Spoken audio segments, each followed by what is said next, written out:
Hello, my name is Anna. I'm going to be talking about a mural or a piece of street art in the form of graffiti that was part of a larger collection made by Reuters back in October of 2020 in relation to thanking nursing as kind of the healthcare heroes during the COVID-19 pandemic.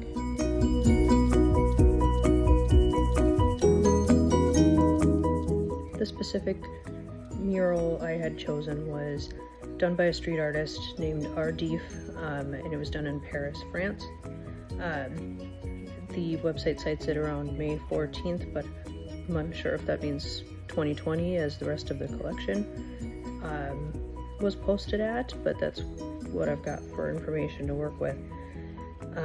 But it depicts a black and white artwork on a wall with a nurse facing away, kind of looking sideways. The nurse character herself or himself is not really very descriptive. They're wearing a surgical cap and a mask, kind of standard, and then behind them there's a bunch of gears and almost like building motifs with more, either you could almost see it as other types of surgical masks, perhaps kind of strapped across between gears and government building looking structures, and thank you being said in a variety of different languages. The way that I believe this mural depicts or is related to nursing is, in this case, kind of on the nose, in the sense that the entire collection itself was regarding healthcare workers and nurses, specifically during the pandemic. So of course it's related in that was something that we as frontline healthcare workers were a part of.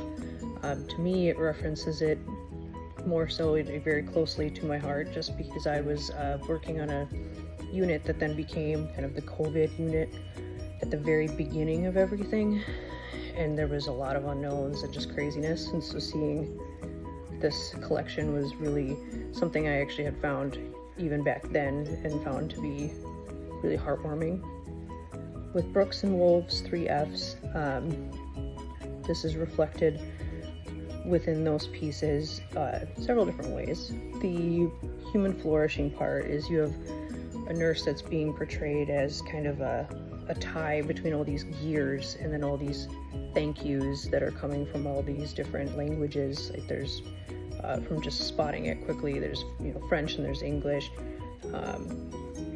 and that there's kind of this tie and hold between the gears, the people, and the nurse, kind of hope despite crisis. The cultural fluency aspect in this mural is in part, to me, that it's done in as a graffiti. It's then translated as a photograph to be part of this collection, but to me, graffiti is very street art. It's urban. It's something that's done generally in a public space. It's not something that is hidden behind fees like an art gallery or showing. It's very accessible. Anybody of any walk of life can come across this, and in a way that really raises awareness to the pandemic and to the thank yous that it provided and the honoring that it was attempting to provide for the nurses and healthcare workers.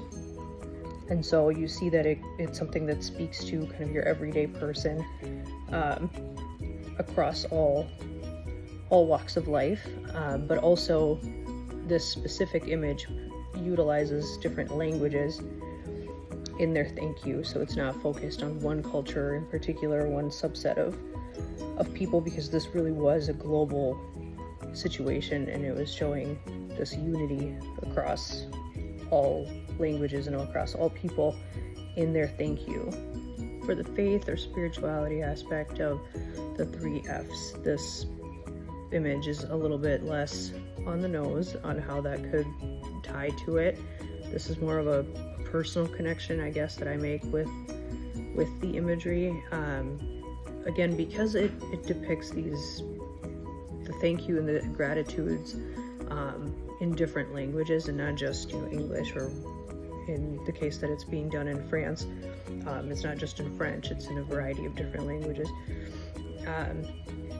the spirituality aspect for me comes from more just personal resonance, in that when working with COVID patients during the height of the pandemic, I actually transitioned from a COVID unit to an emergency department, and I've stayed in the emergency department since then.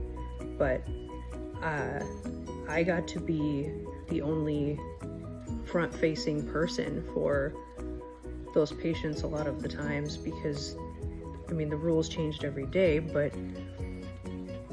for the most part, the visitor rules were so strict, and some people either didn't have family or didn't have the option to see their families in person, especially. And so I was that person for them. And so in the patients that unfortunately were not going to survive the illness, I was the person that got to sit with them, and if they wanted to say a prayer, or if they wanted to participate with specific rites or religious sort of passages that they wanted, if they were kind of coming to terms with the fact that they were going to pass away, we would get the chaplain, generally virtually, but I was there with them in person to be a part of that. And so it relates to this aspect of faith and spirituality, not because it's depicting nurses as, you know, angels or people with halos and wings like you would normally see or frequently saw, but instead just as a, like, this placeholder character, like it is in the mural, where it's a pretty generic looking person. It's not, there's nothing super specific about them, because anyone could see themselves in this nurse character. And regardless of who you came across during that time, you were able to support them, or be able, at least in my case, give them support and comfort in whatever way was comfortable to them. Didn't matter what kind of religious practice it was, or if it was just a, you know, a different personal cultural choice to do a certain thing, but you were their only connection in that regard. And so that connects to me just a little bit more uniquely and less so obviously on the image itself. So it just kind of functions as a reminder that every gesture I make, I mean, even outside of that scenario, whether it's comforting or listening or talking or holding a hand, there's this large narrative of cultural respect, that to some people, having you in their presence is sacred to them, and that you provide very much a healing presence, and that's very special. As far as what takeaway from this week I would incorporate into my own art of nursing, honestly, just a good reminder that artwork is such a universal language. It doesn't matter if you speak somebody's written language, you can communicate through artwork. And I had, way back in the beginning, chosen aesthetic nursing as kind of what I'm most familiar with. Not necessarily because I'm artsy, but just in its description, it made the most resonance with me. So I would say this, going back and looking at this again, I am just reminded of all of the things that I got to learn during the pandemic, and what a unique experience that was to be a healthcare worker during that time. And I think kind of reminded me, being that I'm primarily an ER nurse, and things are always fast and moving quick, and you're trying to get things done, that to kind of slow down, because your presence is valued to patients, and they really appreciate it when you can sit down and speak with them, make them comfortable. And sometimes I forget that. I get very focused on just knocking out my tasks. And so I think my biggest takeaway would be to sit down and slow down a little bit.